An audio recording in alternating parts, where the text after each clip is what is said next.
Okay, we're going to continue on in the Apocrypha.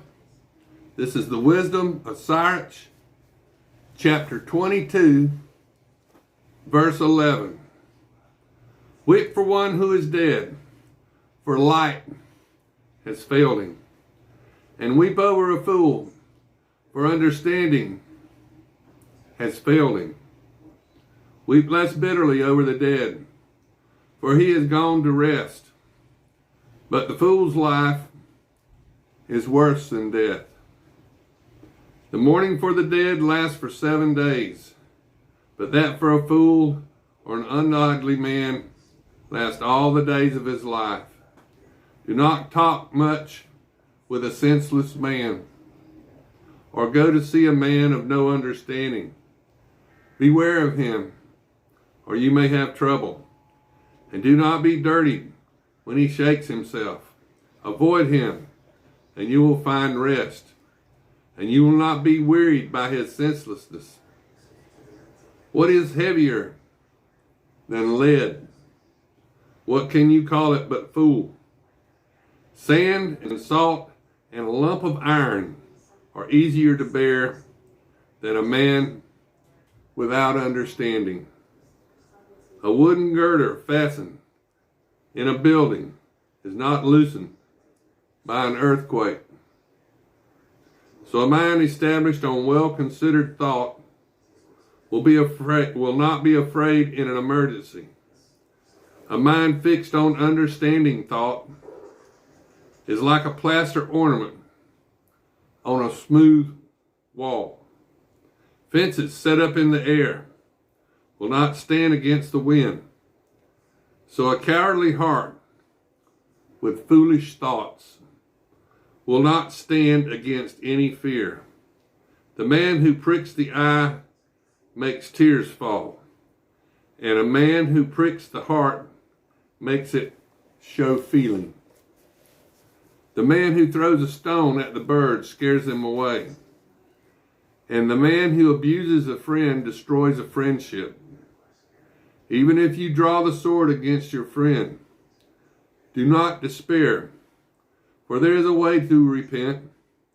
If you open your mouth against your friend, do not be afraid, for there is such a thing as reconciliation. But when it comes to abuse and arrogance and telling a secret and a treacherous blow, at such treatment, any friend will take to flight. Win your neighbor's confidence when he is poor, so that when he prospers, you may be filled likewise. Stand by him in time of trouble, so that you may share his inheritance with him. The vapor and the smoke from the furnace precede the fire, so abuse precedes bloodshed. I will not shrink from giving shelter to a friend, and I will not hide myself from him. And if misfortune overtakes me on his account, everyone who hears of it will beware of him. Who will set a guard over my mouth and put a skillful seal upon my lips, so that I may not fall because of them, and my tongue may not destroy me?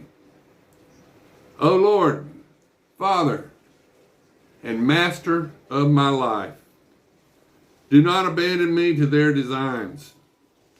Do not let me fall because of them. Who will set scourges over my mind, and the discipline of wisdom over my heart, so that they may not spare me for my errors of ignorance, and it may not pass over my sins, so my acts of ignorance may not become numerous, and my sins multiply. And I fall before my adversaries, and my enemy rejoice over me. O Lord, Father, and God of my life, do not give me roving eyes, and avert evil desire from me. Let not sensual appetite and intercourse master me, and do not give me up to a shameless mind. Listen, my children, to the discipline of the mouth, for he who observes it will not be taken captive. It is through his lips that the sinner is caught, and the abusive and the proud are tripped up by them. Do not accustom your mouth to an oath, and do not form the habit of uttering the name of the Holy One. For just as a servant who is constantly being questioned does not lack the marks of a blow, so the man who constantly swears and utters the name cannot be absolved from sin. A man who swears a great deal will be filled with iniquity, and the scourge will never leave his house. If he offends, his sins rest upon him, and if he disregards it, he sins doubly. And if he has sworn needlessly, he is not justified, for his house will be filled with misery. There is a way of speaking that may be compared with death. It must not be found in the inheritance of Jacob. For all this will be far from the godly, and they will not wallow in sin. Do not accustom your mouth to foul rudeness, for that is sinful speech.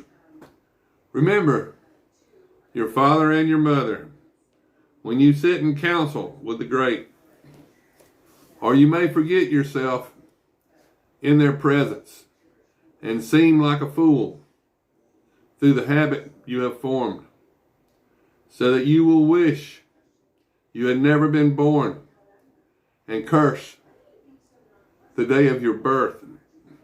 A man who forms the habit of abusive speech will never be educated as long as he lives. There are two kinds of men that multiply sins, and a third that incurs wrath. A spirit hot as a burning fire. It cannot be quenched until it is consumed. One who is a fornicator in his physical body, he will not stop until the fire burns him up. To the fornicator, all bread is sweet. He will not tire until he dies. A man who goes astray from his own bed and says to himself, "Who can see me?" Darkness is around me, and the walls hide me, so no one can see me. What risk do I run? The Most High will not remember my sins.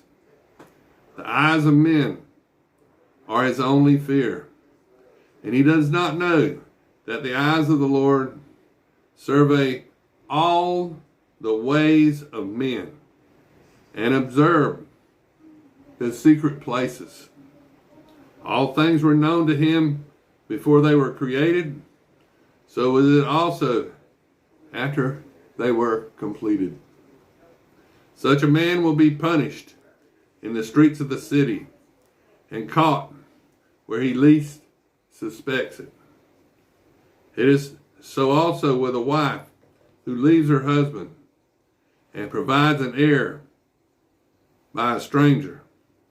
For first, she disobeys the law of the Most High, and second, she wrongs her husband, and third, she commits adultery through her fornication and provides children by a stranger. She will be brought before the assembly, and her sin will be visited upon her children. Her children will not take root, and her branches will not bear fruit. She will leave her memory for a curse, and her reproach will not